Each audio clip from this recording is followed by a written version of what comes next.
School of awareness में आज हम बात करने वाले हैं माइंड वॉन्डरिंग की। माइंड वॉन्डरिंग की बात करना इसलिए इंपॉर्टेंट है क्योंकि majority of human beings almost 50% of their waking hours mind wandering में स्पेंड करते हैं। इसका मतलब कि जो टाइम आप सो नहीं रहे हैं, आप नॉर्मल अपनी डे टू डे लाइफ जी रहे हैं, वे यू आर अवेक, उसमें से आधा टाइम 25 to 50% आपका दिमाग अपनी बॉडी से टोटली डीकपल्ड होता है। आप बैठे हुए हैं इधर, आपका आपकी आंखें ये स्क्रीन देख रही है, पर आपका दिमाग कुछ और सोच रहा है। इसलिए माइंड वॉन्डरिंग के बारे में बात करना इंपॉर्टेंट है। अब सोचने वाली बात यह है कि हमारा माइंड वॉन्डर करता क्यों है और हम एग्जैक्टली कर क्या रहे होते हैं। वैसे तो ये आप अपने एक्सपीरियंस से खुद भी आंसर कर सकते हैं, बट मैं थोड़ी चीजें हाईलाइट करना चाहूंगा। पहली चीज, majority of our content during mind wandering, जब हम कुछ और सोच रहे होते हैं which is totally different from our current situation, हम मोस्टली सेल्फ रेफरेंशियल थॉट्स हमारे दिमाग में आ रहे होते हैं। हम प्रोसेस कर रहे होते हैं अपनी खुद की स्टोरी के बारे में कि मेरे साथ ऐसा हुआ, मैंने ऐसा रिएक्ट किया, इसने मुझे ये बोला। तो सेल्फ के बारे में काफी थॉट्स हमारे दिमाग में चलते रहते हैं। सेकेंड चीज जो चलती रहती है वो है हमारी सोच कि दूसरे क्या सोच रहे होंगे।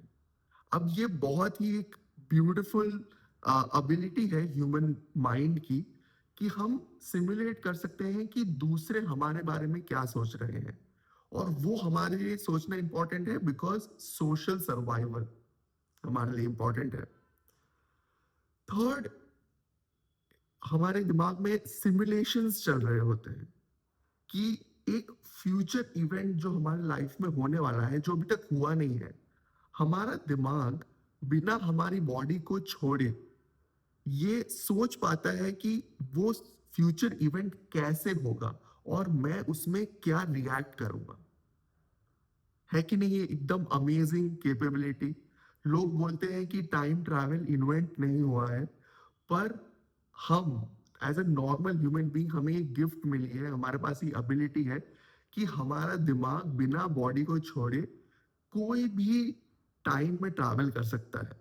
हम या तो फ्यूचर में जा सकते हैं और सोच सकते हैं कि ये इवेंट होने वाला है और मेरा रिएक्शन उस इवेंट में कैसा होगा, या फिर हम टाइम ट्रैवल करके हमारे पास्ट में भी जा सकते हैं।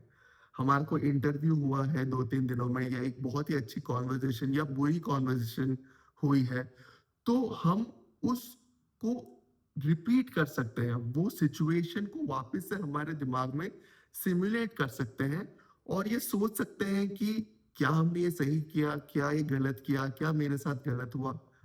तो ये टाइम ट्रैवल की कैपेबिलिटी होती है ह्यूमन माइंड में, जो कि एक बहुत ही अमेजिंग चीज है। और finally we can learn from imagine experience. तो जैसे कि मैंने बोला, ये फ्यूचर में या पास्ट में हम एक सिनेरियो टोटली इमेजिन कर सकते हैं। पास्ट का भी हम सिनेरियो यूजुअली ऐसा होता है कि हम जब वापस सोचते हैं तो हमारे पास एक नया कमबैक आता है, एक हम सोच पाते हैं कि इसको मैंने ऐसे बोला होता तो ज्यादा अच्छा रहता। तो पॉइंट ये है कि हम हमारा दिमाग बिना बॉडी को छोड़े, बिना वो एक्चुअल सिचुएशन में जाए, एक सिनेरियो इमेजिन कर सकता है और उसमें हमारा रिस्पॉन्स कैसा होगा वो सोच सकता है कि नहीं? अमेजिंग। अमेजिंग तो है, बट साइंस ये बोलता है कि ये कैपेबिलिटीज रैट्स में भी होती है। तो it is amazing, but may be it's not that amazing. अब थोड़ा जानते हैं कि ये कैपेबिलिटी हमारे ओवर टाइम डेवलप हुई कैसे, क्यों है ये हमारे पास ये कैपेबिलिटी। तो होता ये था कि early human beings about 1.82 million years ago के जो ह्यूमन बींग्स होते थे, उनकी बॉडी जब रेस्ट में आती थी, जब उनका पेट भरा हुआ होता था, जब एनवायरनमेंट उनके आसपास सेफ होता था, तब उनके लिए ये इंपॉर्टेंट होता था कि ये सिनेरियोज वो सिमुलेट कर सके, वो दिमाग में सोच सके कि कल को अगर यहाँ फ्लड आ गया तो मुझे खाना कहाँ से मिलेगा। या फिर वो सोच सकते थे अपने सोशल बिहेवियर के बारे में कि क्या ये जो नया बंदा हमारे क्लैन में आना चाहता है, क्या वो एक्चुअली मेरा फ्रेंड है या फिर वो मुझे मार सकता है। तो सिचुएशन काफी डिफरेंट थी 1.2 1.82 मिलियन ईयर्स अगो, जब हमारे स्ट्रेसर्स काफी कांस्टेंट होते थे, हमारा एनवायरनमेंट काफी अनप्रेडिक्टेबल होता था।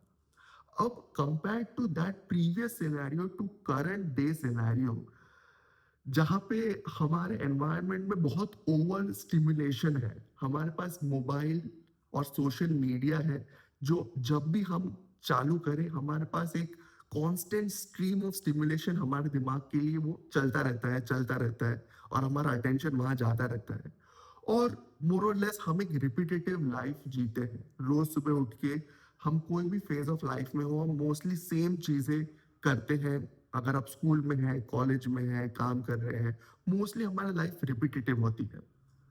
तो मेरा आपसे सवाल, या आपको खुद से आप ये सवाल ये कर सकते हैं कि 50% ऑफ योर वेकिंग आवर्स, जो कि कम नहीं है, अगर आप ये माइंड वॉन्डरिंग में एंगेज करते हो, क्या ये सारा टाइम आपको बेनिफिशियल है माइंड वॉन्डरिंग में?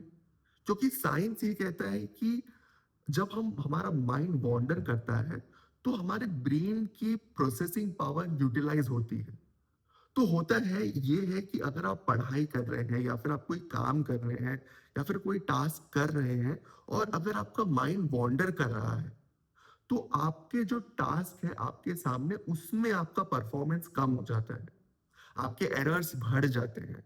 ड्राइविंग के टाइम भी, जो कि एक बहुत ही ऑटोमेटिक एक्टिविटी हो जाती है टाइम के बाद, और आपका माइंड वॉन्डर करता है ड्राइव करने के टाइम, तो उसकी वजह से भी बहुत एक्सीडेंट्स होते हैं।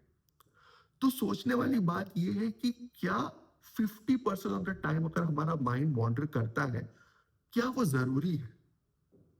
From an enlightenment perspective, from a logical perspective also, एक बात सोचने वाली ये है कि अगर हमारा माइंड वॉन्डर कर रहा है कहीं पे, तो aren't you really missing out on life which is happening right here, right now?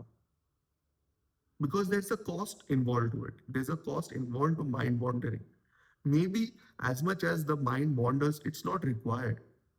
और हम अगर अपने हियर एंड नाउ में फुल्ली एंगेज रहें, तो हम एक बहुत ही अलग तरीके की रिच लाइफ एक्सपीरियंस कर सकते हैं। तो ये सोचने वाली बात है दोस्तों, और इसीलिए मुझे आज का टॉपिक माइंड वॉन्डरिंग रखना था।